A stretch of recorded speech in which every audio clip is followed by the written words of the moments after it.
저는 일용도교에 올 때마다 제 모교회에 가는 것보다 더 모교회에 가는 듯한 느낌이 들곤 합니다. 아시는 분들은 아시겠지만 제 첫 사역지가 여기라서 늘 고향 같은 마음이 있습니다. 그래서 어젯밤에 잠을 잘 못 잤습니다. 잘 보시면 살이 찐 게 아니고 잠을 못 자서 좀 부은 겁니다. 그 사이에 목사님 잘못나 이제 살이 쪘나 오해하지 마시고, 보고 싶고 그리워서 잠을 못 자서 부은 겁니다. 그렇게 받아주시기를 바랍니다. 잠깐 기도합니다. 하나님의 말씀이 좋고 하나님을 대면하여 예배하고 찬양하는 것이 너무 좋아서 오늘은 오전으로 예배를 끝내지 않고 오후에도 모였습니다.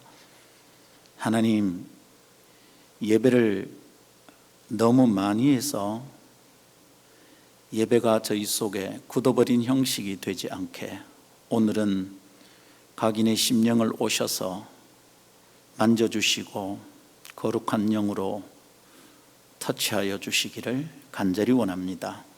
하나님 말씀이 전달이 될 때 사람의 말로 끝나지 않도록 성령님 특별히 일하여 주시옵소서. 하나님의 말씀이 사람의 생각을 이기는 줄 믿습니다. 언제라도 그러하지만 오늘 특별히 그리하여 주옵소서. 감사합니다. 존귀하신 주 예수님 이름으로 기도하옵나이다. 아멘.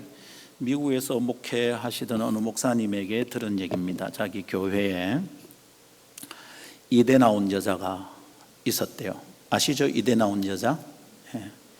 이 아이대 출신 여집사님이 계신데 그 집사님과 성경부 시간에 이런 얘기 저런 얘기를 나누다가 놀라운 사실을 알게 된 거예요. 이분이 대학 다닐 때 미팅을 한 번도 못 했다는 겁니다. 요즘 젊은이들은 미팅이 뭔가 궁금할 건데 그런 게 있어요. 미팅이란 게 있어요. 미팅을 한 번도 못 했다. 근데 이화여대는 당시에 서울 시내에 있는 남자 대학생들에게 미팅 대상 1호 1등이었어요. 특별히 육사 출신들에게 대시가 아주 많았던 그런 학교인데 미팅을 한 번도 못 했다는 겁니다. 왜 그랬냐 물었더니 이 집사님이 얼굴이 벌게서 대답을 못 합니다. 자꾸 물었죠. 대답이 이렇습니다. 자기 어머니께서 예수 안 믿는 집안에 태어났던 집사님이셔요. 어머니께서 대학에 갈 때 이제 전바치한테 가서 점을 본 겁니다. 점을 봤는데 점의 결과가 뭐냐 하면 이 딸은 사주가 왕의 아내가 될 팔자랍니다. 조선시대에 태어났으면 왕비가 된다는 거예요. 근데 지금은 조선시대가 아니니까 그럼 뭐 할 팔자입니까? 대통령 후보 마누라 될 팔자죠. 대통령 될지는 모르겠고. 약간 농담한 건데 반응이 여하튼 조금 더 노력하겠습니다. 저도 좀 긴장이 되고 그런데 좀 웃으면서 할 수 있도록 노력할 거고, 졸지 마시고 깨서 웃어주시고 아멘 해주시고 그러시면 후반기에 주식이 아마 10%좀 오를 거고요. 딸들이 좋은 데 시집갈 줄 믿습니다. 그래도 아멘 하는 사람 알아서 하시고. 전바치가 이 왕비감이다. 대통령 마누라가 될 영부인이 될 상이다. 이런 얘기를 한 거죠. 그래서 이제 딸에게 신신당부합니다. 처신 잘해라. 당시에 이화여대 육사에서 이렇게 뭐 미팅 추천이 많이 들어왔는데 그 당시에 뭐 정권을 잡고 있는 사람도 대통령, 국무총리도 대통령, 국회의원 절반 이상 군인 육사 출신, 대통령도 육사 출신. 말이 거꾸로네. 국무총리도 육사 출신, 국회의원 절반이 다 뭐 육사 출신. 그러니까 혹시 자기가 육사생들하고 미팅을 하면 자기 남편이 정권을 잡았을 때 신고하러 올 거 아니에요. 뭐 대장 신고도 하고 하는데 왔는데 어머 내하고 미팅한 남자네. 어머 저 사람은 내하고 그때 썸씽이 있었어. 이게 곤란해서, 그러면 곤란해질 것 같아서 미팅을 한 번도 안 했답니다. 제가 그 얘기를 듣는데 참 신기해요. 그죠?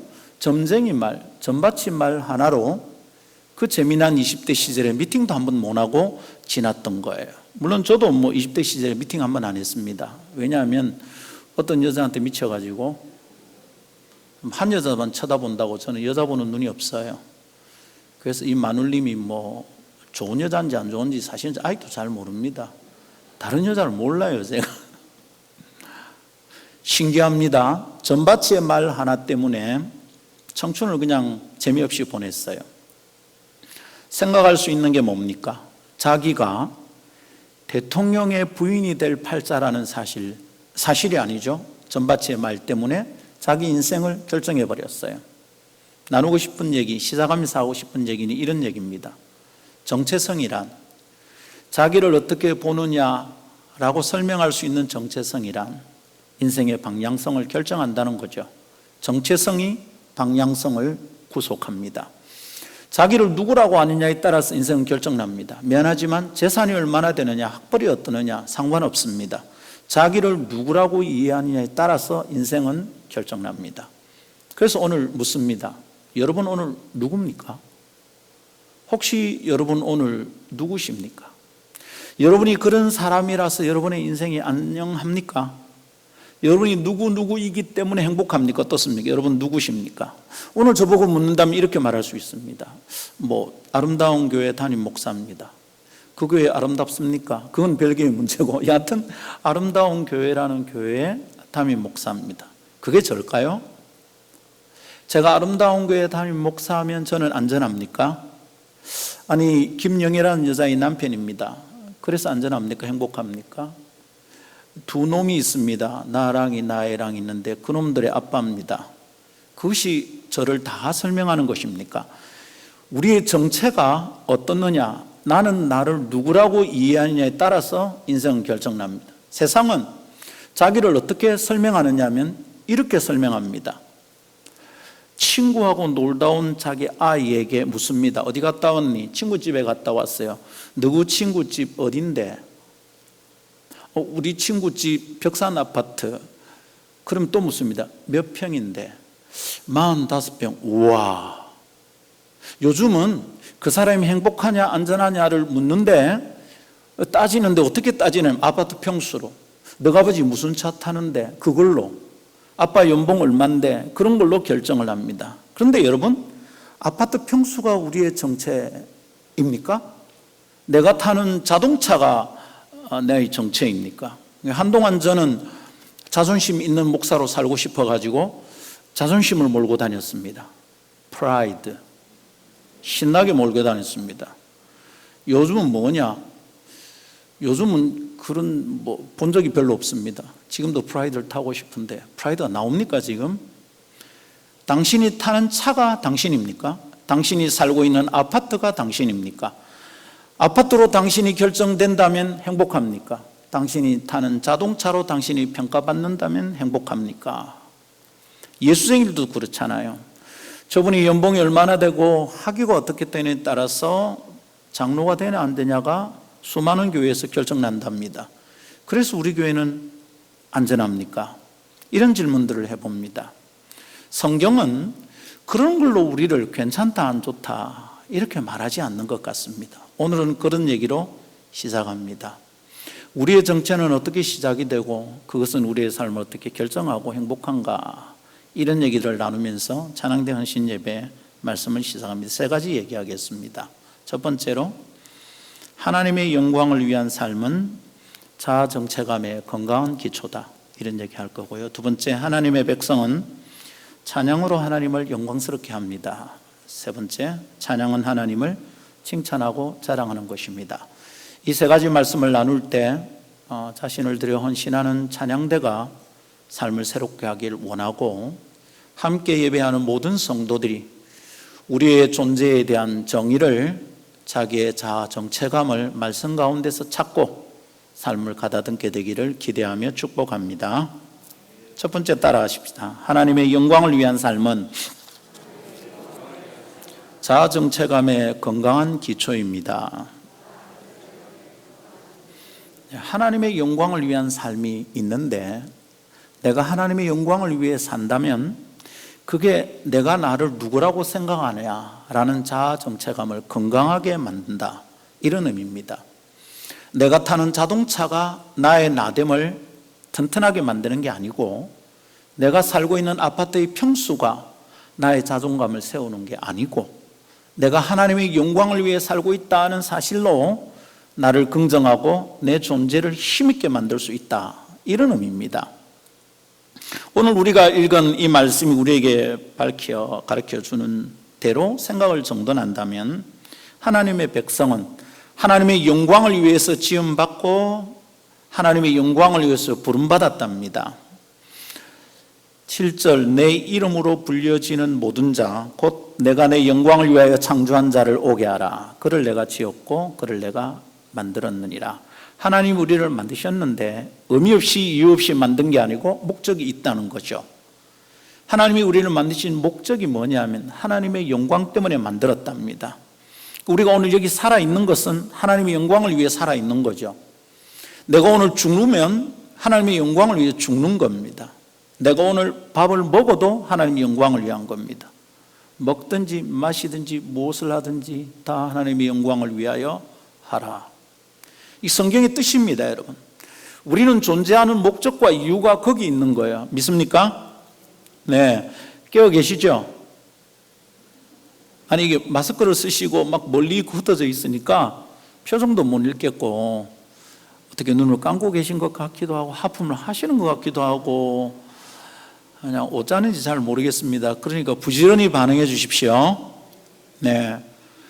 목사님을 행복하게 만드는 방법 1번, 자동차 바꿔드린다. 웃은 사람 돈 모아서 바꿔드리세요. 2번, 아파트 평수 넓혀준다. 주로 찬양대에서 반응하시네. 3번, 시시때때로 뷔페에서 대접한다. 몇 번입니까? 네? 몇 번이라고요? 돈 좀 있는 사람은 2번, 그 다음 있는 사람은 1번, 돈 좀 작은 사람은 3번이겠지 뭐. 답은 4번이에요. 4번이 뭐냐 하면, 목사님 설교할 때 억수로 리액션 많이 하고 크게 한다. 아멘 한다. 고개 막 끄떡끄떡 해준다. 박수를 치고 웃는다. 그게 목사님 힘나게 만드는 거예요.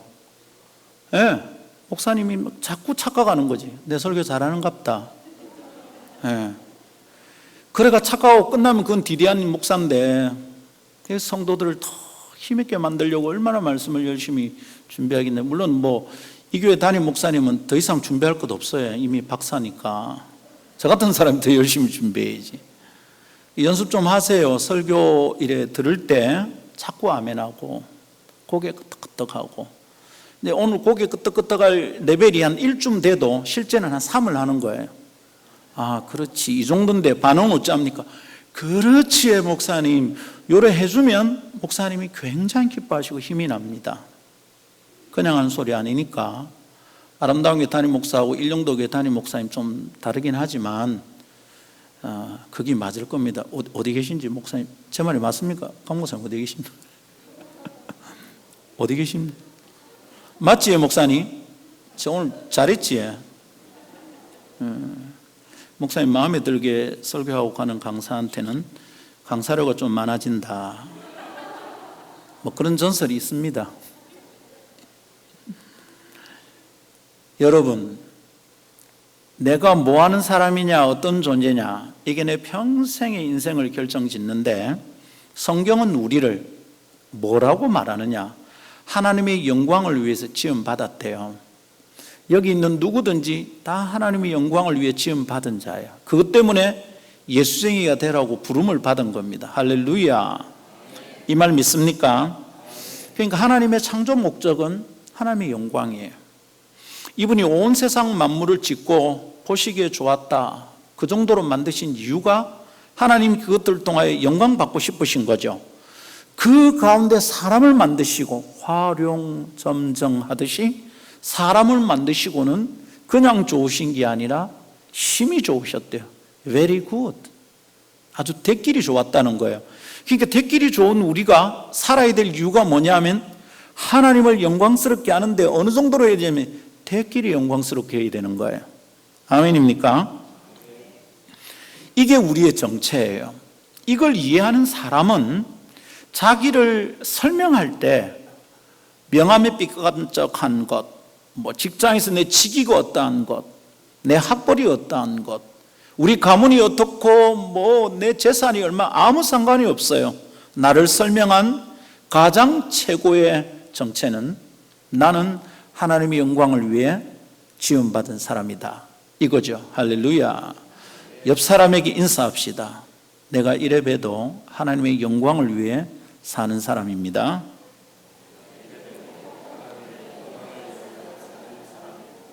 그러니까 머리카락이 없어서 시원하겠습니다, 이런 걸로 평가하지 마세요. 네. 우리는 오직 한 가지로 평가를 하는 거죠. 하나님 영광을 위해 삽니까? 행복하시겠습니다. 하나님 영광 때문에 부름받은 사람입니까? 아이고 기분 좋겠습니다. 어깨 힘이 막 들어가네요. 뽕 들어가는 거 보세요. 이러면서 살아가는 줄 믿습니다. 생명은 말입니다, 다 뜻을 가지고 있어요. 뜻이 없는 생명은 이 세상에 존재하지 않아요. 우리는 이름을 다 모르는 야생화들이지만, 들풀이지만 사실은 하나님의 뜻이 다 들어있어요. 존재하는 모든 것은 뜻이 있어요. 여러분, 자신의 생명의 뜻이 그저 먹고 자고 사는 것이 아니다, 거기서 끝나는 게 아니라는 것을 깨닫는 것, 그런 사람들 상태를 우리는 철이 들었다 이렇게 말을 하는 거예요. 근데 나이가 60개가 넘었어도 아직도 먹고 사는 게 인생이 아니가, 다 먹고 살자고 하는 지다이가, 이렇게 생각하고 있다면 그 사람 철이 안 든 사람이에요. 생명의 뜻은 먹고 사는 데 있지 않아요. 철이 든 사람이 고민하면서 세상이 더 나아지고 문화는 발전하고 역사는 승리하는 줄 믿습니다. 그런데 우리는 오늘 우리의 생명의 뜻을 찾은 겁니까? 내 생명의 의미가 뭔가? 내 생명은 어떻게 할 때 내가 의미가 있어지고 이게 마음이 든든해지는가? 생명마다의 고유한 의미가 있는데 자신의 생명에 담긴 그 고유한 뜻, 고유한 의미를 우리는 사명이라고 부릅니다. 생명의 의미는 사명이에요. 나의 생명의 뜻이 뭔가, 그걸 정확하게 깨달은 사람은 사명을 깨달은 사람입니다. 그리스도인은, 하나님의 백성은 어떤 생명의 뜻을 가진 존재인가? 우리의 생명의 뜻은 하나님의 영광이에요. 내가 생명으로 여기 있는 것이 하나님의 영광과 관련이 있다, 이런 것을 깨닫는 것이 사명을 제대로 발견한 줄 믿습니다. 우리가 하나님을 영화롭게 한다, 여러분 이 말이 어떻게 들립니까? 누군가를 우리가 기쁘게 본 적이 있습니까? 부모님을 기쁘게 하고 싶지만 평생 부모님 마음에 근심거리가 되고 있는 것 같아요. 제 모친은 이제 90이십니다. 90이신데 이제 저도 나이가 이제 60개가 지나서 몇 개를 더 먹었거든요. 그런데 이제 나이가 90개쯤 되시는 제 어머니가, 제가 이래 갔다가 나올 때마다 그 3층인데 3층에서 1층까지 내려오기 영 힘든 분이거든요. 무릎이 아파서. 그런데도 꼭 따라 내려오셔가지고 차가 출발하고도 한참을 쳐다보십니다. 저한테 얘기하는 거예요. 김 목사 조심하소. 누가 누구를 조심하래요? 평생에 이 아들로 태어나서 부모 걱정시키려고 태어난 것 같아. 내 생명의 의미가 엄마한테는 그 정도밖에 안 되는지 참 부끄럽습니다. 여러분, 누군가를 기쁘게 본 적 있습니까? 사랑해서 혼인을 했는데 마누라 하나 기쁘게 하는 게 무지 힘듭니다. 우리 사랑의 결과로 애 둘이가 태어났는데 그놈들을 행복하게 만드는 게 쉬운 일이 아닙니다. 누군가를 기쁘게 하는 게 얼마나 힘듭니까? 여러분, 그게 좀 잘 되면 내가 내 존재를 좀 긍정하겠는데, 이게 괜찮은 아빠인지 쓸만한 남편인지 교인들에게 내가 필요한 목사인지 헷갈릴 때가 참 많습니다. 어느 날 길거리를 걷다가 교복을 입은 채 담배를 피는 고딩을 만났습니다. 고딩은 아시죠? 고등학생이란 말입니다. 제가 그런 애들을 그냥 지나가지 않거든요. 그래서 이제 슬 다가가서 이제 좀 시비를 걸었습니다. 얘들아 안녕하냐? 그래요. 그것도 보지 않습니다. 벌써 내한테 날아오는 눈빛이 띠껍습니다. 그래서 제가 그랬죠. 야, 담배 너무 일찍 배운 내 친구는 폐가 아파가지고 LG에 다니다가 회사에서 잘렸대. 너 그래 일찍 담배 피면 안 좋을 낀데. 그랬더니 그 중에 한 놈이 여러분 눈에서 막 레이저가 나옵니다. 찌릿하면서 하는 말이 아저씨 뭐요? 그랬더니 옆에 있는 놈이 아저씨 뭔데 그래요? 이게 아저씨라고 그러는 건지 아이씨라고 하는지 잘 모르겠어요. 하여튼 아저씨 뭐요? 아저씨 뭔데 그래요? 그 순간 내가 뭐지? 누가 그래 물을 때 그날의 컨디션 따라 내가 막 왔다 갔다 합니다. 그냥 회사에서 한 달 내에 자리를 정리하세요 이런 소리를 듣고 나오면 길거리 개들이 아저씨 뭐요? 이러면 더 이상 말을 못 할 것 같습니다. 바짝 좁니다. 내 의미가 뭐지? 집에 가면 돈 버는 기계, 회사에 가면 부장님 욕바지. 내가 뭐지? 참 힘들 때가 있지 않습니까? 누구를 기쁘게 한다는 거예요. 그런데 놀랍게도 성경이 말합니다. 우리는 하나님을 영광스럽게 할 사람들이랍니다. 놀라운 일이 벌어지는 거죠. 놀라지 마십시오라고 말하려 했는데 아무도 안 놀랐어. 아니 내가 누구를 기쁘게 합니까? 그런데 하나님을 영광스럽게 하는 존재래요. 이게 기가 막히는 겁니다. 어쩌다 여기 앉아 있는 게 아니에요. 하나님께서 영광 받고 싶어서 우리를 하나하나 골라가지고 여기 데려놓은 줄 믿습니다. 아멘. 근데 오늘 우리가 읽은 이사야 43장은 42장에서 이어지는 장이겠죠, 당연하게. 근데 하나님이 이스라엘 향해서 이 얘기를 하시는데 어떤 문맥에서 하느냐면 42장에서 주님이 이스라엘이 쫄딱 망할 걸 얘기하셔요. 전쟁의 그 불꽃이 너희를 덮어서 엉망진창으로 만들 거야. 너희는 끝났어. 그런 얘기를 지금 하시는 거죠. 이 예언을 하시고 나서 하는 말이 너희는 말이야 내 영광을 위해서 너희를 지었어. 이렇게 말씀하시는 거예요.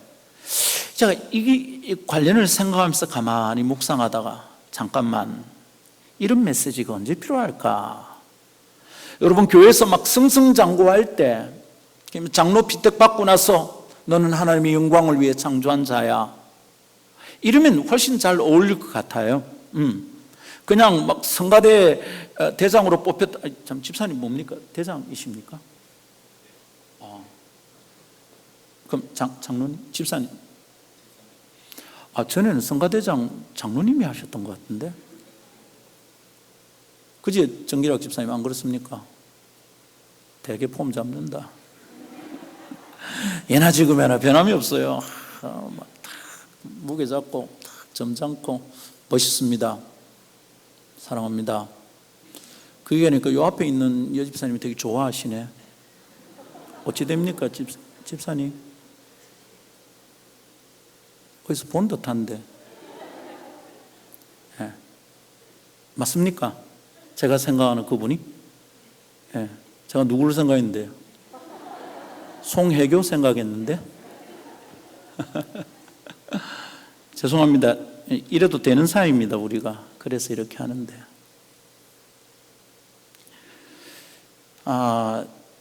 우리는 하나님의 영광을 위해 산다, 내가 하나님의 영광을 위한 존재다. 언제 이 말씀이 믿어지느냐 하면 전교 1등쯤 할 때, 막 장로님 되고 권사님 될 때, 학위 막 받을 때, 그냥 회사에서 막 남들보다 앞장서서 동기들 중에 가장 먼저 부장 진급했을 때, 이럴 때 나는 하나님의 영광을 위한 존재다. 이게 납득이 잘 돼요. 그런데 오늘 이 말씀의 문맥을 보면 그런 거하고 상관이 없어요.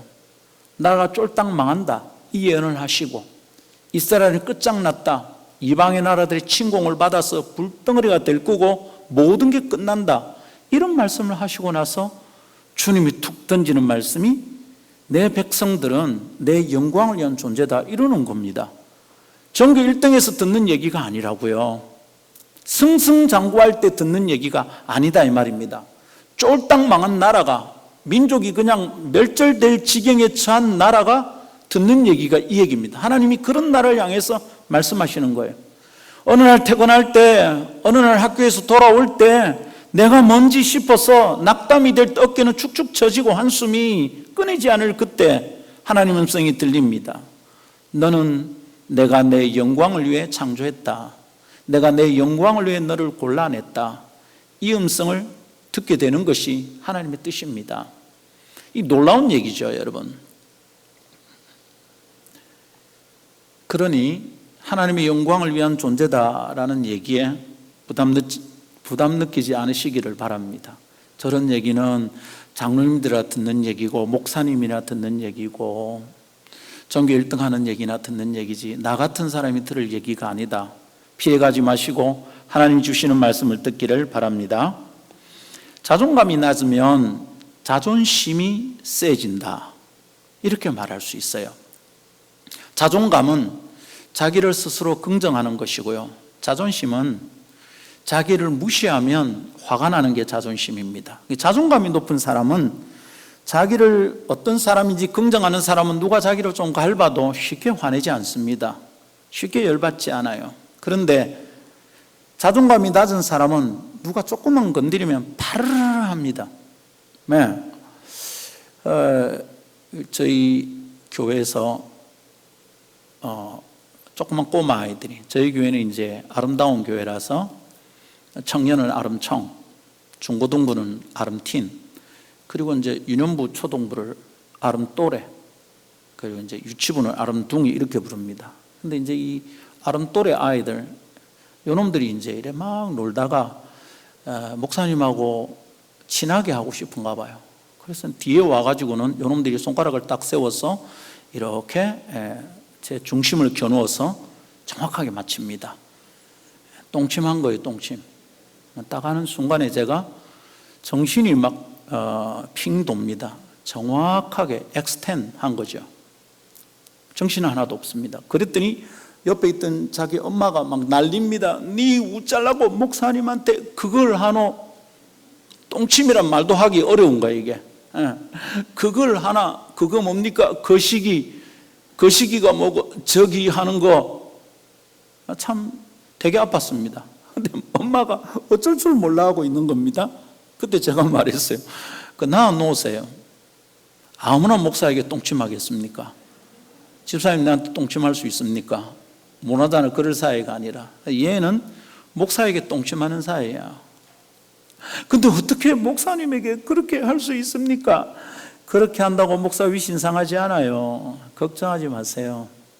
애들하고 친하다고 목사가 낮아지는 것 아닙니다. 누가 목사에게 함부로 한다고 목사가 뭐 형편없는 사람이 되는 것도 아닙니다. 무슨 상관이 있습니까? 저는 자존감이 되게 높은 사람은 아니지만 자존감이 그래도 형편없지는 않은 것 같아요. 자존감이 높으면 누가 나에게 뭐라 한다고 자존심 상할 거 전혀 없어요. 그런데 자존감이 낮은 사람은 조금만 건드리면 막 파르르 합니다. 서로 반비례하는 것이죠. 사랑하는 성도 여러분들이요, 여러분은 여러분의 자존감의 근거를 어디에 두고 있습니까? 성경은 말합니다. 내가 스스로 존재에 긍정할 수 있는 자존감은 내가 하나님의 영광을 위해 부름받은 존재다는 것에서 끝난다. 이렇게 말씀하고 있는 거죠. 여러분이 영적 자존감에서 분명한 고백과 단단한 믿음을 가지고 있지 않으면 우리는 자존심 덩어리로 살게 되는 거예요. 아파트 평수나 자동차 배기량으로 자존심을 자꾸 부리고 싶어지는 거죠. 나는 말이야 뭔데? 그러면서 살고 있는 겁니다.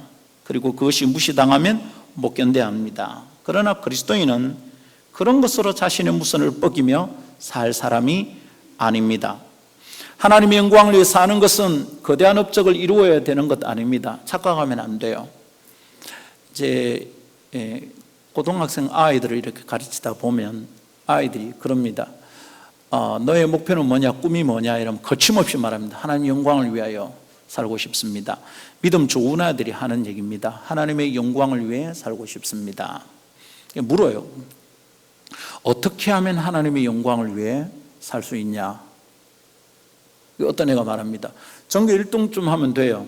제가 되묻죠. 전교 2등은 하나님의 영광을 위해 못 사냐? 전교 1등 하면 전국 수석한 애들에 비해서는 영광이 좀 덜 되는 것이냐? 교회 안에서 오랫동안 무엇이 잘 되는 것이 하나님의 영광을 위한 것이라는 착각이 있어요. 미안하지만 여러분, 성공하는 것이 하나님께 영광이 되는 게 아닙니다, 여러분. 실패하는 건 하나님의 영광이 되느냐? 그것도 아닌 것 같아요. 어떻게 하면 하나님의 영광이 됩니까? 1등이 하나님께 영광이면 2등은 뭐냐? 꼴찌는 뭐냐? 그러면 한 학기에 하나님께 영광이 되는 애는 한 명뿐인가? 뭐가 도대체 하나님의 영광인가? 하나님의 영광을 위해 산다는 게 무엇인지를 이해하려면 이거 해결하고 가야 될 것 같아요. 여러분, 어떻게 하는 게 하나님의 영광이죠? 하나님의 영광이 뭐냐를 생각할 때 영광을 나타내는 히브리어 단어를 보는데 이게 재미있어요. 영광이란 말은 카보드입니다. 카보드인데 카보드는 카바드라는 말에서 나왔어요. 카바드는 무겁다는 뜻이에요. 하나님의 영광을 위해 산다. 어떻게 하면 하나님을 영화롭게 할 수 있느냐? 하나님 무겁게 여기는 거죠. 하나님의 뜻과 말씀을 가볍게 여기지 않는 거예요. 하나님의 뜻이 이거다 싶으면 이것을 무겁게 여겨서 수행하는 겁니다. 하나님의 말씀이 그렇다고 얘기하면 내 상황을 가지고 말씀을 해석하는 게 아니라 하나님의 말씀이 나의 상황을 해석하도록 놓아둬야 돼요. 말씀이 그렇게 되니까 이 말씀을 가지고 내 꼬라지를 한번 보자, 이게 맞는지. 아니면 내 삶을 바꿔야 되죠. 그런데 믿음이 있다고 말하는 사람들도 어떻게 합니까? 하나님의 말씀이 내 상황을 해석해 하는 게 아니라 상황이 말씀을 해석하게 만들어요, 자꾸만. 목사님, 이런데도 그렇게 하란 말입니까? 목사님, 나 같으면 그렇게 하시겠습니까? 내 삶의 상황이 하나님의 뜻을 자꾸만 해석합니다. 여러분, 이렇게 되면 어떻게 되는 겁니까? 뭐가 더 중요한 겁니까? 무엇이 중요한디? 말씀이 중요한 게 아니고 내 상황이 더 훨씬 중요한 거예요. 이게 더 무거워요. 이게 더 설득력이 있는 거예요. 들으십시오. 영광을 위해 산다는 말은 하나님을 중하게 여기는 거예요. 하나님을 무겁게 받는 거예요. 말씀 하나하나 깨달을 때마다 이것을 무겁게 받는 거예요. 이 말씀대로 살지 않는 것이 지옥 갈 것처럼 벌벌 떨면서 살아가는 거죠. 하나님의 뜻을 무겁게 여기는 것. 이게 하나님의 영광을 위해 사는 것임을 믿으시기를 바랍니다. 그렇게 살아가다 보면 여러분, 참 이상합니다. 내 존재가 바닥이 아주 단단해집니다. 어떤 날은 바닥 끝까지 다 보이는 막 지하실이 다 헤쳐져 보일 것 같은 내 꼬라지가 있을 때가 아니십니까? 저도 그런 적이 있었습니다. 평생 내 뼈를 묻겠다 싶었던 어느 공동체에서 내 의도와는 다르게 나오게 되었을 때, 그거 한 6개월 정도 저는 사는 맛이 아니었어요. 완전 병맛이었어요. 이게 병맛이란 말은 이제 젊은 사람들이 쓰는 말인데, 죽을 맛이다, 쓴맛이다, 재미없다, 이런 뜻입니다. 제가 지금 잘하고 있는지 잘 모르겠어요. 지금 반응이 표정을 영 읽을 수 없어가 평소에 내 설교 스타일로 안 가는 것 같아서 지금. 잘 듣고 계시죠? 예, 감사합니다. 반응해 주셔야 된다니까. 예, 여러분 목사님에게 할 걸 저한테 한번 연습 한번 해보십시오. 여러분,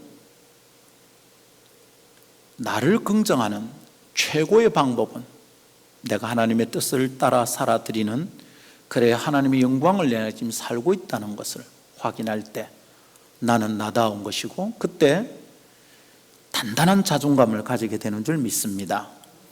여러분, 그런데 시대마다 하나님의 영광을 드러내거나 혹은 하나님의 영광을 없이 여기는 시대가 있었어요. 하나님을 무겁게 여기지 않는 시대는 하나님의 영광이 바닥에 떨어지던 시대죠. 예를 들면 엘리의 두 아들이 살던 시대입니다. 그때 어떻습니까? 이 친구들은 이제 엘리가 죽고 나면 대권을 이어받을 사람들이었어요. 대대로 제사장이 되어야 될 사람들이고, 그럴 사람들이에요. 사사가 되어야 될 사람들이고. 그런데 이 친구들이 어떻게 합니까? 하나님께 드릴 제물을 이렇게 삶고 있으면 먼저 와서 갈고리를 넣어가지고 고기의 좋은 부분을, 맛있는 부분을 꺼내갑니다. 성전에서 성막에서 수종드는 자들이 펄쩍 뛰는 거죠. 알고 있는 사람들이 왜 이래? 하나님께 드리고 난 다음에 제사장이 먹을 걸 있으니까 그걸 드십시오. 근데 먼저 가지고 갑니다. 이 사람들 어떻습니까? 하나님을 중하게 여기는 사람들이 아닙니다. 하나님의 뜻을 너무 가볍게 여기고 하나님께 제사를 드리는 법도 자체를 아주 우습게 여기는 거죠. 하나님의 법도를 경히 여기는 거예요. 그래서 어떻게 됩니까? 그들은 죽고 멸문지화를 당합니다. 그 아내가 아이를 출산하면서 아들이 태어났어요. 이 아들의 이름을 뭐라고 그럴까요? 이가봇이라 지어라. 이 여자가 그렇게 말하고 죽습니다. 이가봇, 이카봇. 이는 부정어예요. 카봇, 하나님의 영광이 없다, 하나님의 영광이 떠났다, 이러고 죽었어요. 그 시대 하나님의 영광 입에 달고 다니는 사람들이 제사를 드리고 찬양을 드리고 하던 성직을 수행하는 사람들이 수없이 많았지만 아무도 깨닫지 못하던 그 시대의 비극을 이 가련한 여자가 겨우 깨달았습니다. 죽으면서 겨우 알게 됩니다. 이 시대가 이가봇의 시대구나, 하나님의 영광이 떠나버린 시대구나, 하나님의 영광이 없구나. 여러분, 제사 계속 드리고 있었어요.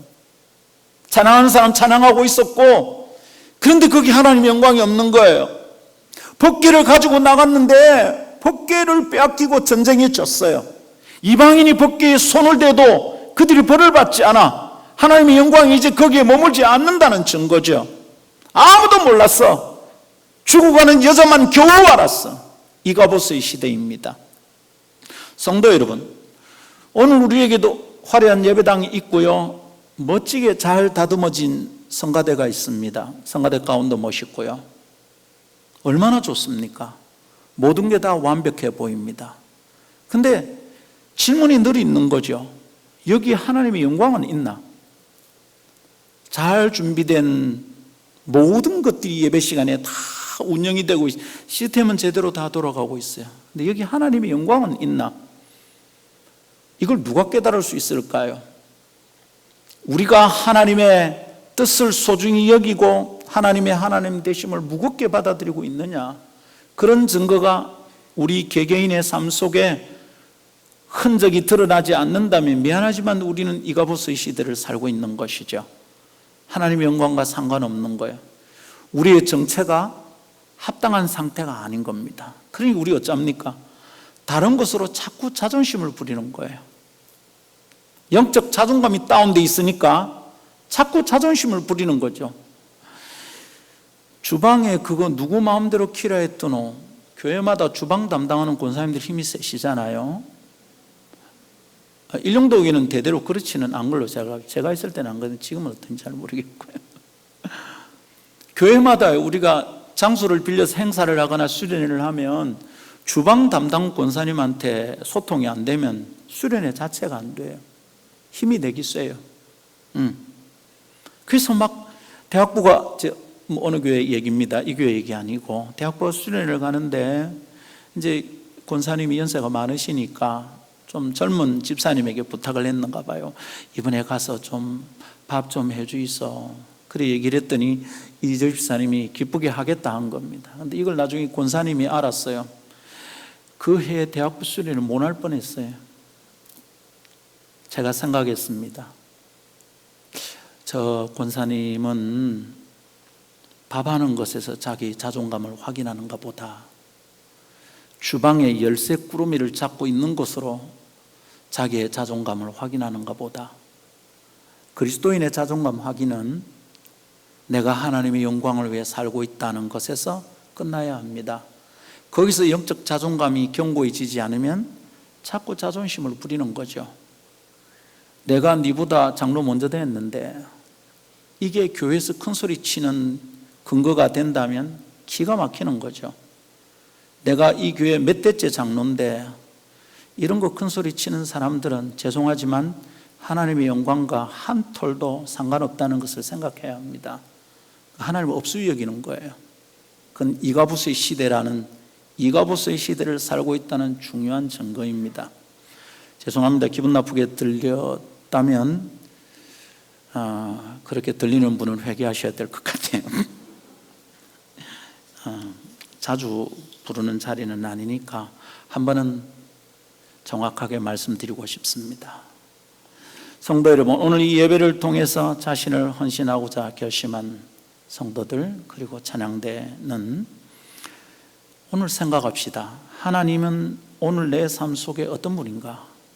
하나님이 내 삶에 차지하는 비중은 어떠한가? 나는 그분을 무겁게 여기고 있는가?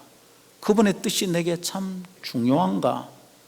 거절할 수 없고 피해갈 수 없는 중요한 뜻이 있는가? 생각해 봅시다. 그럴 때 나는 하나님의 영광을 위해 살아가는 사람이 되는 줄 믿습니다. 하나님을 무겁게 여깁시다. 하나님을 무섭게 여기는 게 아니라 무겁게, 그렇게 여기며 살아갑시다. 두 번째 따라가겠습니다. 하나님의 백성은 찬양으로 하나님을 영광스럽게 합니다. 네, 하나님의 백성은 하나님의 영광을 위해 살아가는 것으로 자존감을 단단하게 만들 수 있다 그랬습니다. 근데 어떻게 하나님의 영광을 위해 사느냐? 7절을 읽고 하나님의 영광을 위해 지음받았다, 어떻게 하는 거지? 뭐 전교 1등 해야 되냐? 이런 고민을 하다가 21절에 가면 답이 탁 나옵니다. 21절, 이 백성은 내가 나를 위하여 지었나니 나를 찬송하게 하려 함이다, 이럽니다. 7절에서는 이 백성은 내가 지었다, 내 영광을 위해 지었다, 이러는데 21절에서는 이 백성을 내가 지었다, 찬송하게 하려고 지었다, 이럽니다. 그러면 여러분, 우리가 납득이 됩니다. 이해가 잘 됩니다. 그죠? 하나님의 영광을 위해 산다는 건 뭐냐? 하나님을 찬송하며 사는 거예요. 하나님을 찬양하며 사는 줄 믿기를 바랍니다. 자, 하나님의 백성의 찬양은 하나님의 백성의 정체성에 합당한 행위예요. 내가 하나님의 백성이다, 구원받은 그리스도인이다 하는 순간 내가 구원받았다는 것을 어떻게 증명하고 살 것인가? 난 하나님을 찬양하며 사는 것으로 증명하겠다, 이렇게 하면 되는 거예요. 이렇게 정체를 깨닫고 그 정체성에 어울리는 삶을 살 때 되게 행복합니다. 자, 예를 한번 들어보겠습니다. 여기 지금 마이크가 있습니다. 그죠? 이 마이크는 언제 행복합니까? 사람들이 이 마이크를, 야, 얘가 한 100만 원쯤 돼 보이는 것 같아. 다른 사람이, 아니야, 1000만 원짜리는 되지. 야가 100만 원짜리라는 이야기를 들을 때 행복합니까? 1000만 원짜리라는 얘기를 들을 때 행복합니까? 이 마이크가 행복할 때는 언제입니까? 강사의 소리를 잘 빨아들여서 증폭시켜서 참석한 회중에게 잘 전달될 때, 그때가 얘가 제일 행복한 거죠. 왜냐하면 그게 얘의 정체예요. 마이크는 강사의 소리를 잘 흡입해서 앰프에 전달하는 게 얘가 할 의무죠. 그게 얘의 정체야. 그 정체에 합당하게 자기가 잘 실력을 발휘하면 얘는 행복한 겁니다. 시계는요? 이 시계는 언제 행복합니까? 이게 이제 제가 5만 원을 주고 산 겁니다. 아주 심플하게 좋습니다. 근데 이 시계가 어느 날 길을 가는데, 오, 아주 시계 멋있네, 저거 한 50만 원은 되겠다, 그런 얘기를 들으면 얘가 행복할까요? 아니면 이 적어도 5만 원짜리인데 저거 뭐 작아 아이가 야시장에서 10,000원 주고 샀네, 이러면 얘가 불행합니까? 얘는 언제 행복합니까? 주인이 지금 시각을 확인하기 위해 시계를 들었을 때 시각이 정확하면 주인이 기뻐합니다. 그럼 얘는 행복한 거예요. 왜요? 시계의 정체는 시각을 정확하게 맞추는 데 있거든요. 그러면 행복한 거죠. 그리스도인은 언제 행복한 겁니까? 기도가 응답될 때 행복할까요? 자식이 뭐 잘 되는 걸 보면 행복합니까? 행복할 겁니다. 근데 그리스도인의 최고의 행복은 내 정체성대로 내가 살고 있을 때 행복한 겁니다. 뭡니까? 찬양할 때 행복한 거죠. 목사님 그 막 노래하고 할 때 행복하다는 말 아닙니까? 그렇습니다, 여러분. 노래하면 행복하죠. 흥이 나고요, 뭐 삘 돋는 것 아닙니까? 그러면 행복합니다. 기분 좋아집니다. 노래를 해서 행복한 걸까요? 음악은 사람의 기분을 릴렉스하게 만들기도 하고 사람을 흥분시키기도 합니다. 음악의 역할이 그렇잖아요. 기능이 그래요. 그죠? 그래서 우리가 음악을 즐겨 하는 것이 우리를 행복하게 만든다, 그렇게 생각하고 끝나면 안 됩니다. 세상은 그렇죠. 세상은 노래를 언제 합니까? 기분 좋을 때 하고 기분 좋아지기 위해서 합니다. 흥을 돋우기 위해서 하고 흥이 나면 합니다. 우리는 언제 노래를 합니까? 하나님을 영광스럽게 하기 위해서 합니다. 근데 여러분, 우리가 노래를 해서 기분이 좋아지니까 우와, 찬양하면 행복하구나, 그렇게 생각하면 완전하지 않아요. 우리는 왜 찬양할 때 행복하느냐 하면 우리가 그렇게 지어졌기 때문에 그런 겁니다. 마이크가 소리 잘 나야 행복하듯이, 시계는 시간이 딱딱 맞아야 행복하듯이, TV 화면은 그림이 전송되어 와서 그 그림을 보는 사람들에게 정확하게 잘 표현해 줄 때 행복하듯이 우리는 찬양을 할 때 행복한 겁니다. 내가 그런 존재이기 때문입니다. 할렐루야. 그리스도인은 찬양하는 사람들입니다. 찬양하는 사람들로 지어졌고 찬양하는 사람들로 부름을 받았습니다. 이게 우리의 사명입니다. 우리의 쓰임새가 거기에 있어요. 그래서 그걸 잘하면 굉장히 행복해요. 찬양을 할 때마다 내 존재감이 푹푹 솟아요. 행복이 막 그냥 샘솟아요.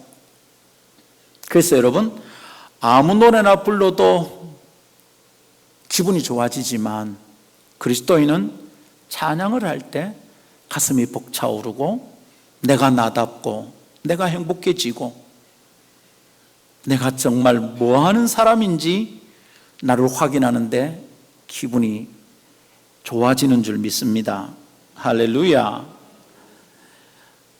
그래서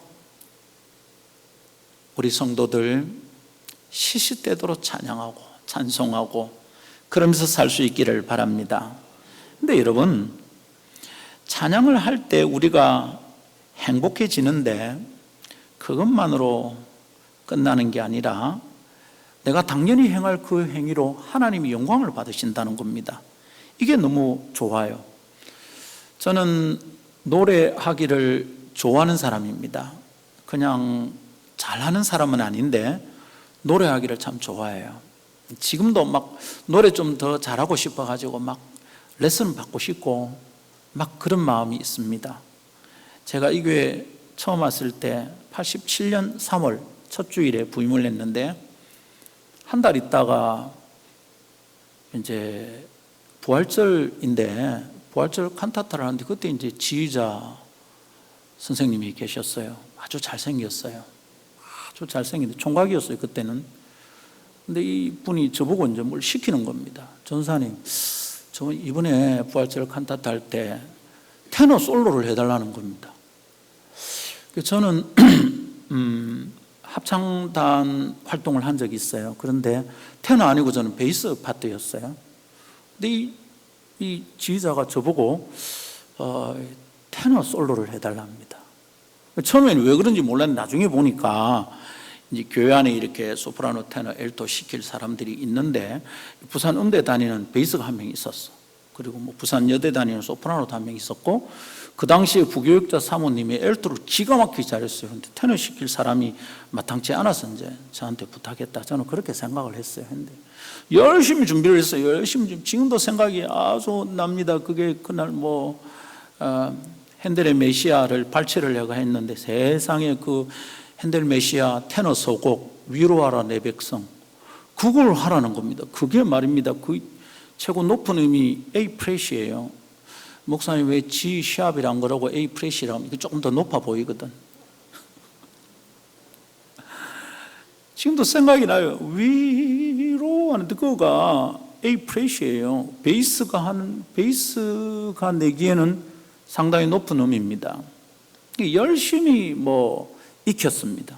목 상하지 않으려고 그냥 막 계속 듣고 토요일 날 본당에서 연습을 하는데 1층에 막 달걀을 준비하신 집사님들이 올라오신 거예요. 어이구 무슨 성악가가 왔나 그렇게 생각했답니다. 제 생각 아니고 그분들 하는 말이에요. 근데 와보니까 새로운 전도사님이 막 하고 있는 겁니다.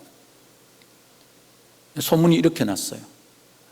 우리 전도사님 전공이 성악인갑다. 제 전공은 성악이 아니고 발악입니다. 발악질을 잘하거든요. 제가 못된 소리도 하고 웃으면서 그냥 쿡쿡 찌르는 소리 제가 잘합니다. 아무렇지도 않게 그냥 싱글싱글 웃으면서 속 뒤집이는 소리 잘합니다. 제가.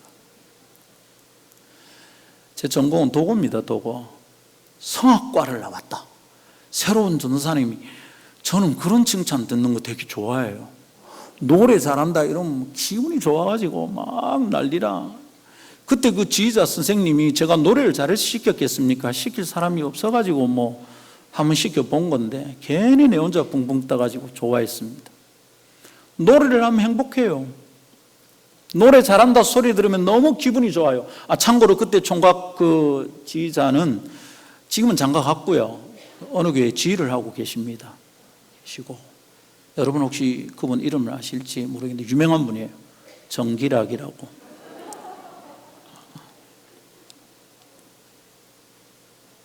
노래 잘하면 기분 좋아요. 그런 칭찬 들으면 행복해요. 노래할 때 막 기분이 흥이 나요. 지금도 그래요, 여러분. 가끔 요새 뭐 트로트가 얼마나 붐입니까? 그냥 트로트를 하는데 옛날에 귀에 이것도 노래가 나도 모르게 막 나오는 거예요. 그냥 나훈아가 나오고 그냥 막 남진은 잘 안 나와요. 별로 안 좋아했어서. 막 노래하면 좋아. 나는 노래를 좋아하는 사람이어서 그런가 보다. 근데 아니에요. 실행하니 갈수록 알겠어요. 이제는 꿍짜작 하는 게 좋았는데 여러분, 찬송가 굉장히 지겨웠거든요. 주일날 우리 학생 때 교회 다니면 찬송가 부르는 게 그래 지겨웠다고요.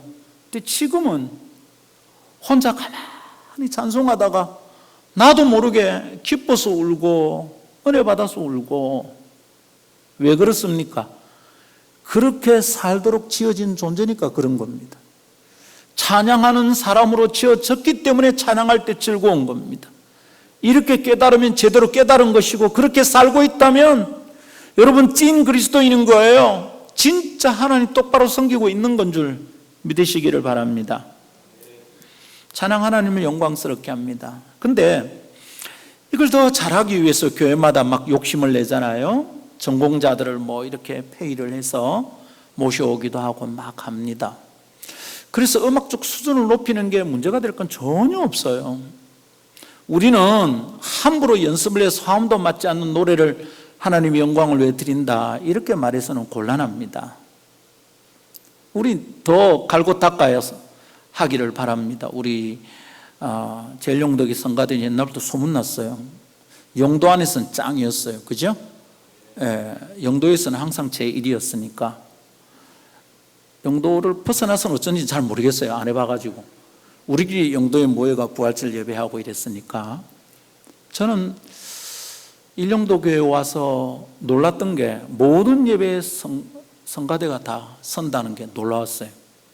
지금은 어떤지 모르겠지만 그 당시에는 뭐 수요예배, 저녁예배, 낮예배, 새벽기도도 막 찬양을 하곤 했었으니까 참 특별하게 보였습니다. 와, 이 교회는 찬양을 참 소중히 여기는 교회구나. 은혜가 있었어요. 찬양이 참 은혜가 있었어요. 이제 할매 권사님들 이래 몇 분이 모여가 또 중창하는 있었는데 아직도 하시는지 잘 모르겠지만 연세가 많으시겠죠? 막 너무 은혜가 있고. 그때 담임 목사님이 부흥 집회를 많이 다니셨거든요. 그럼 제가 꼭 하루는 쫓아가서 이 특송을 해드렸어요. 그걸 그 어른이 되게 좋아하시더라고요. 그리고 이제 부교육자는 담임 목사님한테 어쨌든 잘 보여야 된다 아닙니까? 그지? 그냥 담임 목사님한테 딸랑딸랑 해야 되거든. 제가 잘하는 게 별로 없으니까. 노래 잘한다는 얘기를 듣고는 이게 와서 들었어요. 다른 데서는 잘 못 들었어요. 그래서 막 그걸로 담임 목사님한테 딸랑딸랑 한 겁니다. 은혜가 참 있더라고, 찬양을 하는데. 너무 좋아. 시간이 갈수록 더욱 그래요. 우리는 그렇게 지어졌기 때문에 그거 할 때 행복한 줄 믿으시기를 원합니다. 찬양하면 참 좋다. 네 노래 좋아하는 갑네. 틀렸어요. 나는 찬양하면 참 좋다. 네 흥을 좀 아는 사람이 틀렸어요. 나는 찬양하면 참 좋다. 정답 뭡니까? 우리는 찬양하는 사람들로 지음받았기 때문에 찬양할 때 행복한 거다. 할렐루야. 자, 근데 제가 이제 여러분 혹시 이런 말 들어보셨습니까? 알바스찬 이런 말 들어보셨어요?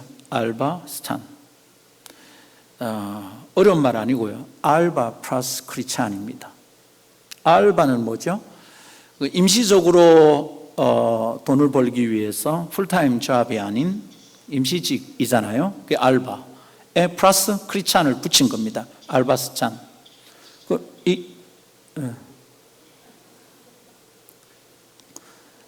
거의 다 맞춰간다 그라 있어. 하다 보니 살살 길어지는데 죄송해요. 얼추 다 맞춰가는데 오랜만에 와놓으니까 떨리기도 하고 뭐 하고 싶은 말이 많아가 큰일 났네 하면서 자꾸 느낍니다. 왜 이러지 내가. 알바 플러스 크리스찬, 알바 스찬, 언뜻 이 말로 느껴지는 것은 크리스찬인 것을 알바로 하는가 보다. 예수 믿는 것을 알바로 하는가 봐. 풀타임으로 안 하고. 그런 게 느껴집니다. 이게 뭔 얘기냐면 어느 자매가 이제 제게 하는 얘기를 듣고 알았어요. 바이올린 하는 자매예요. 근데 바이올린 전공자들 친구들이 어느 교회에서 이제 스트링 팀에 와달라고. 그러면 이제 장학금을 좀 준다는 겁니다. 그래서 간대. 근데 그 친구는 예수 안 믿는 애래. 근데 간다는 거예요. 가서 이제 스트링 파트를 열심히 섬긴다는 겁니다. 얼마나 힘들었을까? 여러분, 예수 믿는 거 뭐 직분도 있고 한 우리도 목사 설교 조금 길어지면 좀 힘들잖아요. 그지? 예. 고기를 되게 많이 끄떡거리시네. 제가 이전에 있었던 어느 교회에서는요, 설교 조금 길어지면 한 집사님이, 그분은 참 독특하셔요. 설교 좀 길어지잖아요. 그럼 어떻게 하느냐면 시계를 찬 손을 이리 들어가, 이리 보는 거야.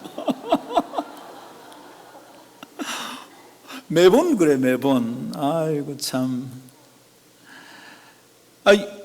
믿음이 있다 하는 사람들도 설교가 길어지면 지겨운데, 그 알바 스찬, 알바로 주일날만 크리스찬이 되어주는 그 자매는 얼마나 힘들었을까.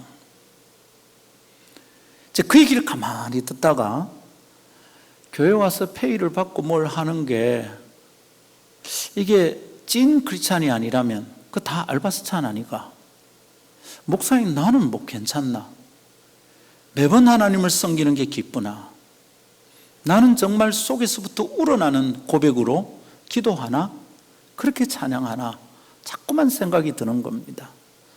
실력은 나아질 수 있겠죠. 성가대 연습을 하면 할수록 음악적으로는 훨씬 잘 호흡이 맞고 화음이 잘 어우러지고 나을 겁니다. 그죠? 근데 내 속에서 솟구치는 고백과 하나님 향한 사랑은 정말로 점점 나아지고 있는가? 그것 없다면 우리가 다 묻고 이게 내가 좋아서 하는 일이 되는 건 아닌가?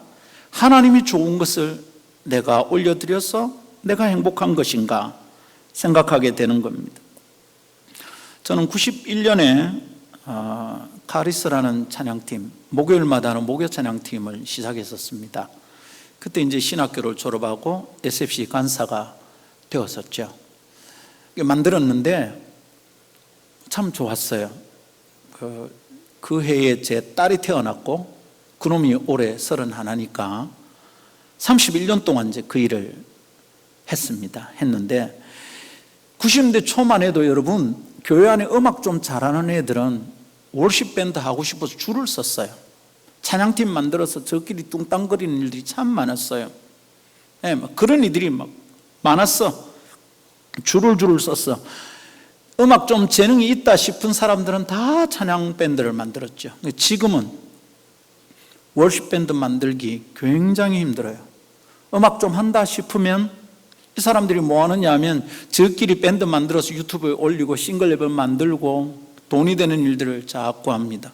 돈이 하나님보다 훨씬 힘이 센 시절이 되어버렸습니다.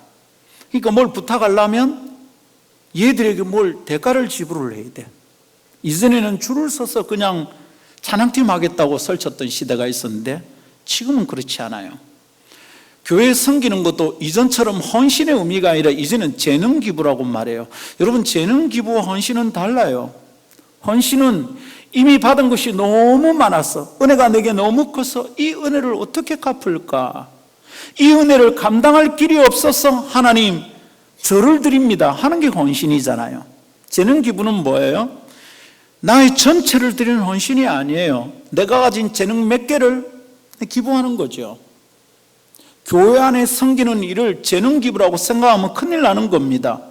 교회 안에 섬기는 모든 일은 번제예요, 번제. 남김없이 나를 다 드리는 번제의 의미가 없다면 재능 기부라는 개념은 교회 안에 허락될 수 있는 게 아니에요. 기능을 최대한 살려서 최고의 작품을 만들고 최고의 연주를 하는 것은 우리가 바라봐야 될 지향점이기도 합니다. 우리 그렇게 합시다. 근데 여러분, 나의 재능을 적당한 기회에 기부하듯이 하는 것은 하나님의 뜻과 상관없어요. 우리는 모든 것을 주께 드리는, 통으로 드리는 번제로 하나님을 섬길 수 있기를 기대합니다. 요즘 시대에 그래서 종종 혼자 자꾸 묻습니다. 요즘 예배가 있나? 요즘 찬양이 있나? 하나님을 참으로 영화롭게 하는 예배가 우리 가운데 있나? 무릎을 꿇고 드리는, 헬라어로 말하는 프로스퀴네오, 무릎 꿇고 엎드리는 겁니다. 그냥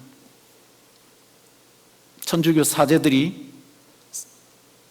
자기들이 서품 받을 때 강단에 와서 엎드리잖아요. 쫙 완전한 굴복, 굴종.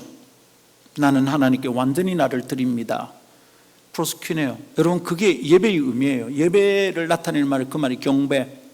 근데 오늘 우리가 예배 안에 나올 때, 예배라는 모임, 예배라는 의식 안에 나올 때 그렇게 자기를 완전한 굴종으로 하나님을 영화롭게 하려는 사람들이 여기 있는가? 자기 생각들이 펄펄 살아있잖아요. 예배 마치고 재직해 보면 알아요. 안 죽었어. 다들 번제로 끝나야 될 인생들이 아직도 펄펄 살아있는 거예요. 누구를 섬기고 있는가? 지금 예배하는 건가? 매우 궁금합니다. 찬양은 재능을 드러내는 기회가 아니에요. 여러분, 내가 그렇게 지어졌으니 나의 정체에 합당하게 살아가는 것이는 겁니다. 할렐루야. 그래서 음악적 재능이 있으면 찬양대를 섬기는 게 참 좋고요. 혹시 음악적 재능이 없어서 찬양대가 아니라 하더라도 우리는 다 찬양하는 사람들인 겁니다. 아멘. 하나님의 영광이 우리 예배 안에 있고 내 삶 가운데 있기를 갈망하면서 살아가십시다. 마지막 나누겠습니다. 한번 따라하겠습니다. 찬양은 하나님을 칭찬하고 자랑하는 것입니다. 찬양에 대한 오해를 불식하고 조금 더 한 걸음 나아가기 위해서 이런 설명을 좀 드리겠습니다. 찬양이 뭔가? 노래하는 것이다. 찬양 중에 노래가 있지만 찬양은 노래만이 아닙니다. 찬양이 뭐냐 생각해 봅니다. 찬양은 뭐냐면 구약 성경에서 찬양을 의미하는데 가장 빈번하게 쓰이는 말이 할랄이라는 말이 있습니다. 이것은 시편에서만 거의 100번, 정확하게 누가 헤아려 봤는데 99번 나타납니다. 99회 나온대요. 저는 안 헤아려 봤어요. 누가 헤아려 본 사람이 하는 얘기를 책에서 읽었어요.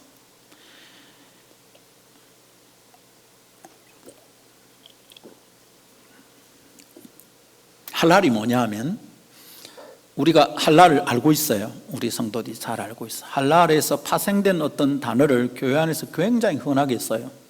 짐작이 가셔요. 할랄에서 나온 무슨 말을 아주 많이 써요. 교회 안에서. 뭘까요? 할렐루야입니다. 할렐루야 우리 자주 하잖아요. 할렐루야는 할랄이라는 말에서 나왔어요. 문법적으로는 이걸 PL형이라고 하는데, 구약학자 앞에서 내가 이런 말을, 목사님 죄송합니다. 갑자기 정신이 차려졌어 지금 제가. 참 히브리어 하다가 우리 히블리블, 헬라어 하다가 헬렐레 이러면서 신학교를 다녔는데 조금 배운 게 있어서 요때 한번 써먹어야 되는데 하필 이 교회 담임 목사님이 구약학자시네. 잘못 걸렸어. 할렐루야는 법적으로 PL형인데 이게 쉽게 말하면 강세 명령법이에요. 할랄을 해라 이 말이에요. 그죠? 근데 할랄이 뭐냐 하면 자랑한다, 칭찬한다 이런 뜻이에요. 찬양한다는 의미 중에 어원적으로, 어의적으로는 그게 뭐냐 하면 하나님을 찬양한다는 말은 하나님을 자랑하고 하나님을 칭찬한다는 의미예요. 그 할랄에서 할렐루야가 나왔어요. 그때 야는 하나님의 이름이에요. 야훼. 그러니까 그 야를 빼고도 말이 돼. 할렐루. 이게 뭐냐 하면 칭찬하고 자랑하는 것이 할랄이었죠. 이것의 강조 명령이 할렐루야. 그러면 한번 해보십시오. 자랑하다를 명령법으로 하는데 강조해서 하면 어떻게 됩니까? 도와주세요. 자랑하라, 칭찬하라 이렇게 되겠죠? 근데 할렐루야 하니까 끝에 야훼가 붙었으니까 야훼를 찬양하라, 여호와를 칭찬하라 이런 말이겠죠. 근데 이게 강조 명령이에요. 그냥 야훼 하나님을 찬양하라 요거는 그냥 명령법인데 이걸 강조 명령으로 하면 어떻게 됩니까? 예. 이제 성경에는 그래서 여호와를 극진히 찬양하라 뭐 이렇게 나와 있어요. 그죠? 그런데 요거 느낌이 잘 안 와요. 근데 우리 경상도식으로 하면 느낌이 팍 와요. 강세 명령. 너가 하나님을 억까지 찬양해라. 대끼리 자랑해라. 이 말이에요. 할렐루야가 그런 뜻이라. 그러니까 누가 이제 찬양인도자 앞에서 찬양인도를 하다가 회중을 향해서 이러는 거예요. 할렐루야. 그럼 이 뜻이 뭐라고요? 여호와 하나님을 극진히 찬양하고 막 억수로 찬양하고 대끼리 찬양해라 이 말이거든요. 그러면 반응이 어찌게 되겠어요? 할렐루야 이러는데 뭐 귓구멍 흡입에다 아멘 이러고 되겠어요? 그거 안 돼. 누군가 할렐루야 하면 이제 그 뜻을 배웠으니까 똑바로 해야 돼. 그때 아멘은 이게 막 천장이 들썩들썩할 정도로 해야 되는 거예요. 하나님을 억수로 높여라, 하나님을 대끼리 찬양해라, 자랑해라 이런 뜻인데 아멘 이러고 끝나서는 안 되는 거죠. 연습 한번 해볼까요? 제가 이제 할렐루야 하면 배운 대로 한번 해보는 겁니다. 하나님을 막 억수로 찬양하라는 거니까 어떻게 하면 되는지 한번 보여주십시오. 자, 준비되셨죠? 네. 자, 하품 그만하시고 해봅니다. 연습. 시간이 좀 더 여유가 있으면 연습 많이 해보면 좋겠는데 연습할 게 여러 가지 있지만 혹시 내년 1월에 저희 팀에서 하는 지금 한 30년째 계속하고 있는 예배와 찬양학교 있습니다. 아마 비대면을 해야 될 것 같고 줌으로 할 것 같은데 소식이 가 다음엔 꼭 와서 함께 참여하시면 제가 꼼꼼하게 하나하나 가르쳐 드리고 싶습니다.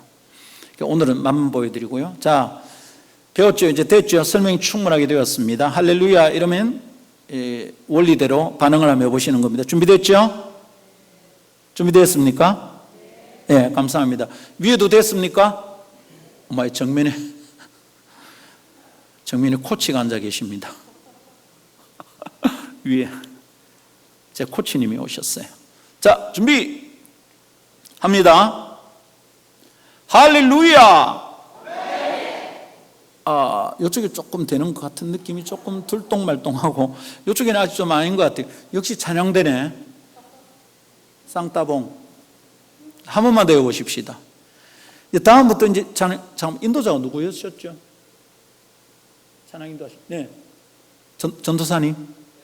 네, 전도사님 제가 하는 게 힘이 되겠죠? 네, 그렇죠. 전도사님 한번 해볼까요? 자, 좀 한번 나와가지고.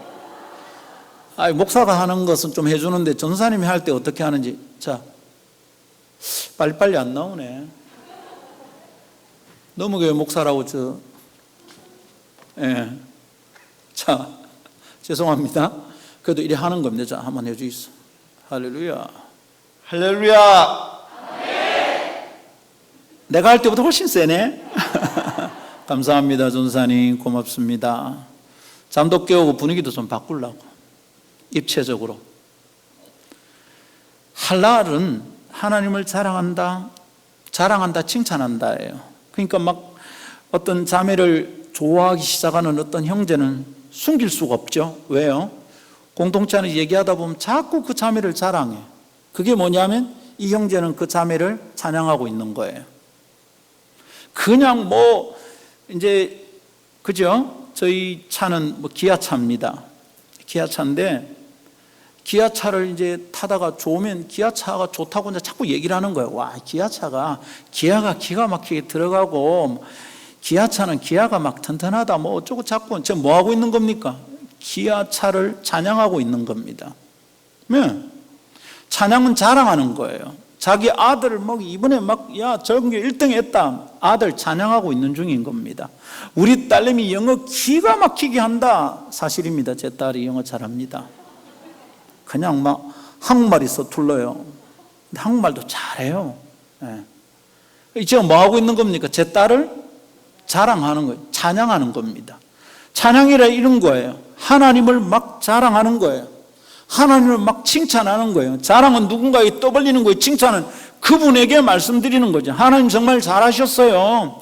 하나님 같은 분이 없어요. 하나님처럼 하실 분이 어디 있겠어요. 하나님만큼 나를 사랑하는 분이 없어요. 하나님을 막 뒷다 칭찬하는 이게 찬양이에요. 찬양할 때마다 내 속에 하나님의 어떤 부분을 자랑하고 어떤 부분을 찬양하고 있는가, 나는 정말 하나님이 자랑스러운 건가 확인해 봐야 합니다.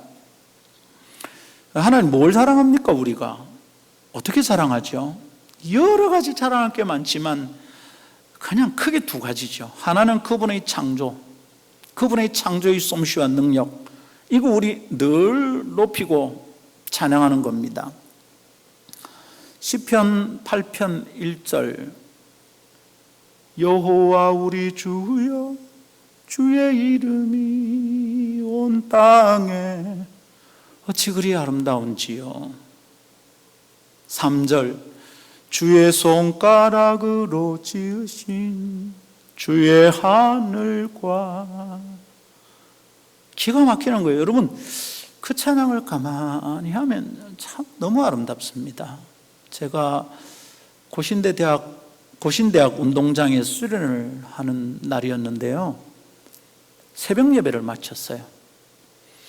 마치고 찬양팀들을 다 정리하면서 이제 아침 먹으러 가야 되는데, 이제 무대가 바닷가 쪽이고 사람들이 스탠드에 앉았단 말입니다. 그때 우리 무대 뒤로, 강단 뒤로 아침 해가 쏙 떠오르는데 기가 막히게 아름다운 거예요. 그래서 흩어진 우리 찬양팀들을 다시 모아서 우리끼리 찬양을 한 30분 더 했습니다. 그날 불렀던 찬송이 시편 8편. 몇 번을 불렀는지 모르겠습니다. 가슴이 벅차올랐어요. 하나님이 지으신 것들을 가만히 바라보고 묵상하면 눈물이 핑핑 돕니다. 지금도 생생한 기억. 일용도 와서 첫 번 수련회 하러 갈 때였습니다. 교회에 큰 차가 있었잖아요. 40인승이 있었고 중간 차가 있었습니다. 작은 차 있었는데 근데 차들이 다 동원됐습니다. 큰 차에 탔어요. 제 옆에 밥하러 가시는 집사님이 계셨습니다. 성함을 얘기하면 다 알 수 있는 분이고 일부러 제가 성함은 말씀드리지 않겠습니다. 아직도 이름을 정확하게 기억합니다. 이분이 이래 앉아 계신데 제가 바깥을 내다보는데 초록이 짙어서 녹색이 뚝뚝 떨어질 때 아닙니까? 여름 수련회 때가 너무 파란 겁니다. 기가 막히게 좋아서 제가 속으로 그냥 막 마음이 좋아서 눈물이 막 나요. 그런데 이 집사님이 갑자기 저보고 이러는 거예요. 돌아보는데 이분 눈도 축축하게 젖어 있어요. 전도사님,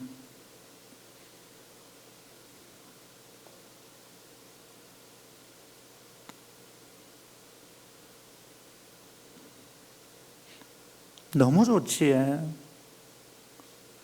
하나님이 이렇게 아름다운 초록빛을 우리에게 선물하시네. 근데 이 집사람이 울고 있어요. 나 참 놀랐습니다. 아, 나만 느끼는 게 아니구나.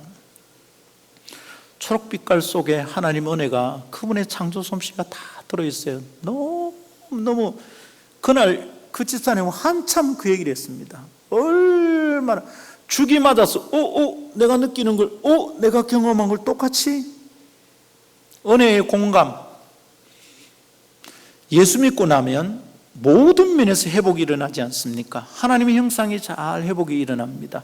회복되는 하나님의 형상 중에 제일 중요한 게 뭐겠습니까? 보시기에 좋았더라 라고 말씀하셨던 하나님의 가능성이 우리 가운데 회복되는 거예요. 심미안이 회복이 되는 거예요.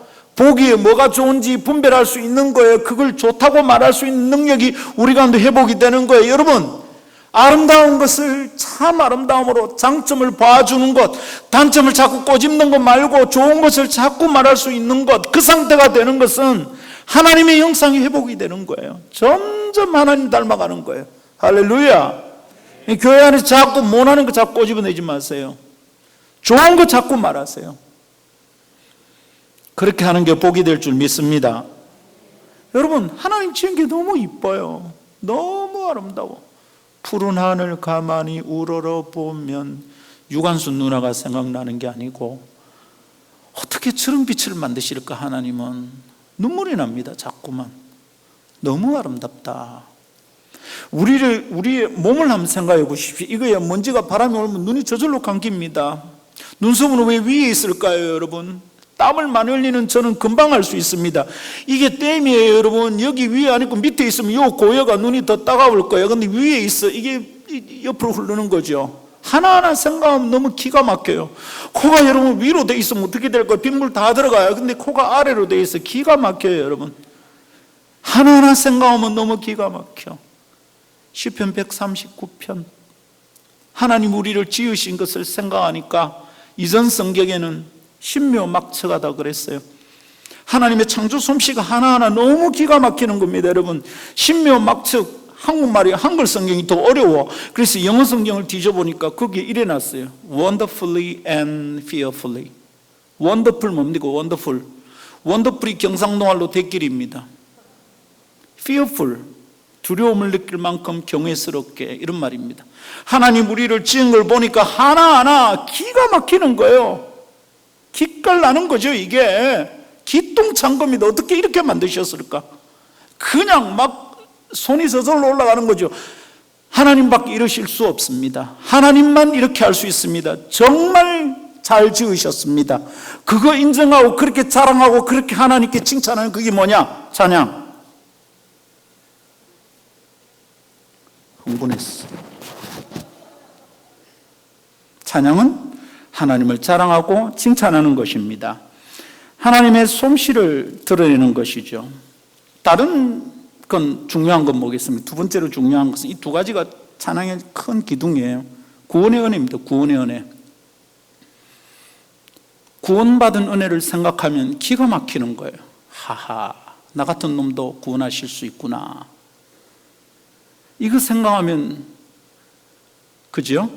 그때 우리가 참 생각해 보시죠. 이 땅에 존재한 모든 신화와 전설은 화가 난 신을 달래려고 사람을 갖다 바치는 신화들입니다.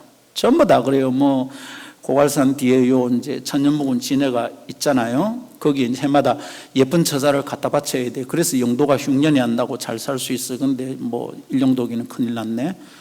예쁜 여자가 어디 있노?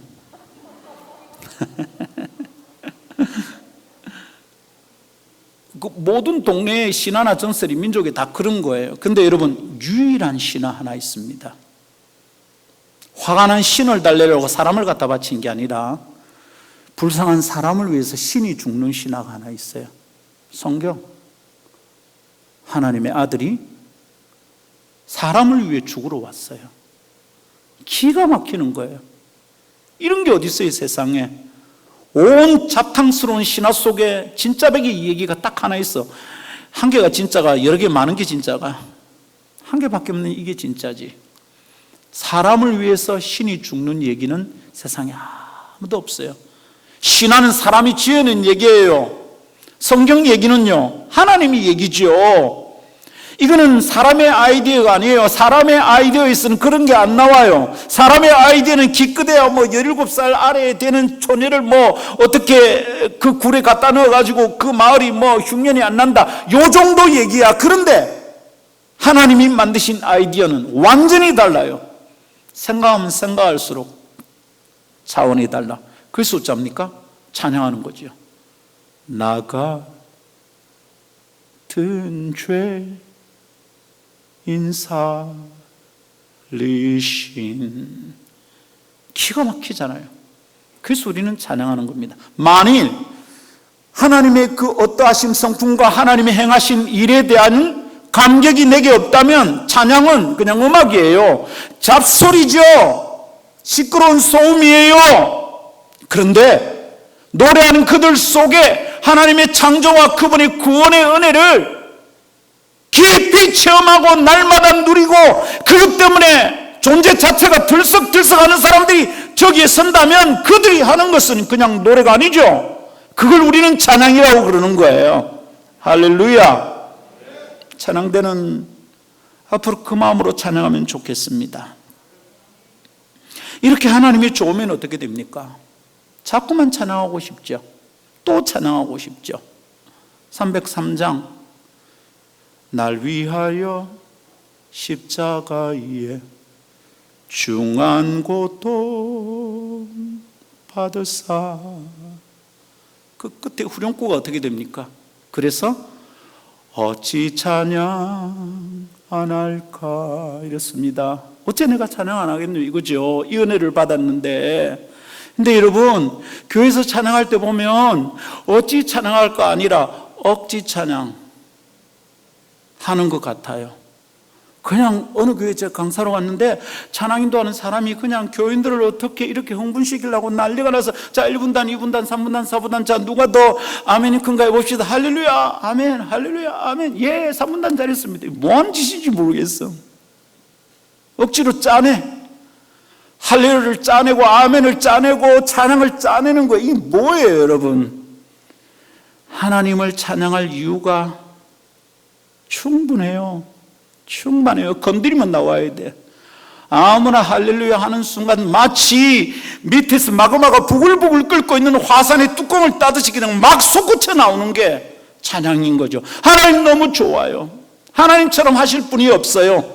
아들을 주셔서 인간을 구원하다니 그런 아이디어를 낼 수 있는 신은 없어. 하나님뿐이에요. 하나님 정말 좋아요. 그게 찬양인 거죠. 할렐루야. 이 놀라운 직분을 우리가 하나님께로부터 받았습니다. 제대로 안 하면 되겠습니까? 억지로 해서 되겠냐고요. 뭐 이렇게 이제 설교하고 끝나면 찬양대 하고 싶어가 줄을 좀 서야 되는데 그래야 설교를 잘했다 증거가 날 건데 어떻게 좀 줄을 설란가 모르겠습니다. 여러분 이거 아무에게도 빼앗길 수 없느냐. 천사도 흠모하겠네. 놀라운 일이죠. 그런데 이걸 우리가 제대로 안 하면 어떻게 되느냐. 예수님이 마지막 유월절을 지내려고 예루살렘에 들어올 때 호산나를 외치면 사람들이 겉옷을 막 깔았습니다. 카페트죠. 막 깔면서 주님은 그 길로 지나갔습니다. 그래서 유대인들이 막 예수님에게 따지는 거예요. 여러분 그렇게 예루살렘에 들어온다는 것은 이스라엘 그가 누가 그렇게 하는지를 알아요. 메시아가 그렇게 오는 거예요. 고정을 따지면 다윗성에 그렇게 들어올 수 있는 자는 한 사람뿐이야. 메시아예요. 메시아. 그러니까 유대인들이 볼 때 참남한 짓이잖아요. 막 예수님에게 따졌습니다. 저 사람들 입 좀 다물게 하시고 이 참남한 짓입니다. 그때 주님이 말씀하셨어요. 만일 저들이 잠잠하면 저들이 침묵하면 돌들로 소리 지르게 하리라. 돌들이 소리 지르게 한대요. 그들은 마땅히 하나님께 드릴 찬양을 드리고 있는 중이고요. 찬양할 사람들이 입을 다물면 돌들이 소리 지르는데, 그러니까 우리가 예배로 모였다 찬양을 하는데 우리 찬양을 대충 하면 어떻게 되냐면 돌들이 소리 지르는데 이 세멘트 바닥 아닌 자갈이 툴툴 튀어나오는 거죠. 갑자기 위에서 밑에서 솟구쳐가지고 찬양하라 이것들아, 이 옆에서 막 철근이 튀어나오고 찬양하라 난리가 나는 거죠. 우리에게 무슨 짜더라 대단한 자격이 있어 일을 맡기셨을까요? 하나님이 영광을 우리를 지었대요. 하나님 영광을 우리를 불렀대요. 찬송을 부르게 하시려고 우리를 불렀대요. 무슨 자격이 있어? 여러분 뭐 다 음대 나왔습니까? 어떻게 뭐 성악으로 이태리 유학 갔다 오셨습니까? 우리에게 무슨 자격이 있어요? 하늘의 천사들의 아름다운 소리를 놓아들고 우리에게 찬송 받고 싶으시답니다. 어찌 찬양 안 할까? 할렐루야. 마무리하겠습니다. 스바냐서 3장 끄트머리에는 하나님이 잃어버린 땅에서 돌아온 이스라엘에 대한 그림을 거기에 막 설명해 놨습니다. 주께 구속된 자들이 돌아온다. 아름다운 일이죠. 근데 3장 17절에 이런 표현이 있어요. 너의 하나님 여호와가 너희 가운데 계시니. 그 찬송 여러분 아시죠? 에스바냐 3장 17절입니다. 끄트머리. 너를 잠잠히 사랑하시며 즐거이 부르며 기뻐하시리라. 이렇게 끝나는데, 제가 은혜를 받고 이 성경을 읽는데 그 구절이 너무 좋은 겁니다. 하나님 나를 잠잠히 사랑하신대. 그러면서 즐거이 부르며 기뻐하신대요. 저는 그때 즐거이 부른다, 그 부르는 게 제 이름을 부르는 거라고 생각했어요. 하늘에서 주님이 상거나 이러면서 막 기뻐하신다니, 얼마나 은혜가 되는지 제가 막 그 구절을 붙들고 막 엉엉 울고 이랬어요. 제가 고등학교 3학년 때 예수님 만났는데 너무 좋았어요.